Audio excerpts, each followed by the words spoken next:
ചെയ്ത് സൂചിക്കത്തക്ക നിലയിൽ പിന്തുടർന്നു വന്ന ശത്രുമണ്ഡലത്തെ ചെങ്കടലിനകത്ത് അടക്കം ചെയ്തു.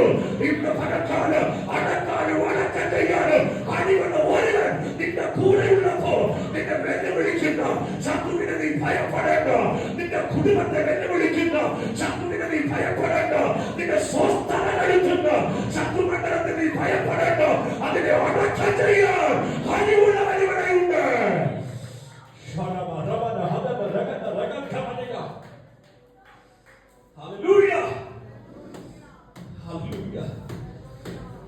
ഇന്ന് പകൽ ചില ശത്രുമണ്ഡലങ്ങളെ അടക്കും.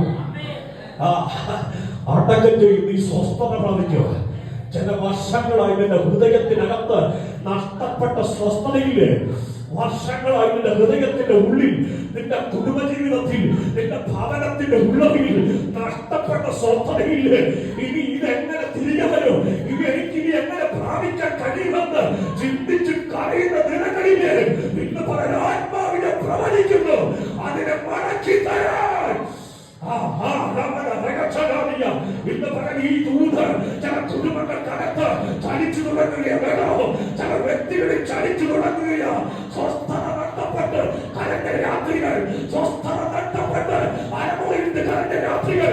ഇനി എന്തിന് ജീവിക്കണം, ഇനി എന്തിന് ജീവിക്കണം എന്നവരെ വിചാരിച്ച് ജീവിതത്തെ ആത്മഹത്യയുടെ വാക്യം വരെ കൊണ്ടു നിർത്തിയ ദിനരാത്രങ്ങൾ ഇന്ന് വരെ പരിശുദ്ധമ പറയുന്നു. നഷ്ടപ്പെട്ട സ്വസ്ഥത, നഷ്ടപ്പെട്ട സമാധാനം ദൈവം മടക്കി തരാൻ.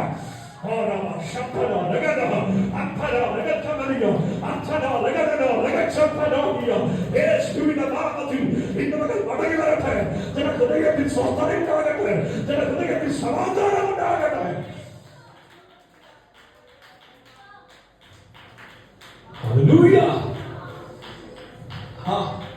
സ്വസ്ഥത വരുന്നു കേട്ടോ. ഇന്ന് പകൽ സ്വസ്ഥതയുടെ പകല. വിശ്വസിച്ചോ? ദൈവം നിനക്ക് സ്വസ്ഥത വരുന്നു. നാളുകളായി നഷ്ടപ്പെട്ട സ്വസ്ഥതയില്ലേ? ദൈവം അത് തിരികെ കൊണ്ടുവരും. ഇന്നലകളിൽ നീ അനുഭവിച്ചൊരു സ്വസ്ഥതയുണ്ട്, ഇന്നലകളിൽ നീ അനുഭവിച്ചൊരു സമാധാനമുണ്ട്. എന്റെ ഭാവി വഴിയിൽ വെച്ച് ശത്രുമണ്ഡലങ്ങൾ അതിനെ ഇല്ലാതാക്കി എന്നാൽ ഇന്ന് മകൻ ആത്മാവിനാൽ പ്രവചിച്ചു അറിയുന്നു. ഇല്ല ഇല്ല, നീ സ്വസ്ഥത നഷ്ടപ്പെട്ടാൽ ദൈവം അനുവദിക്കത്തില്ല. അതിനെ മടക്കി തരാൻ എത്രയോ വിശ്വസിച്ചോ? ചില കുടുംബങ്ങളിൽ ഇന്ന് മകനത് മടങ്ങി വരും. ചില ശരീരങ്ങളിൽ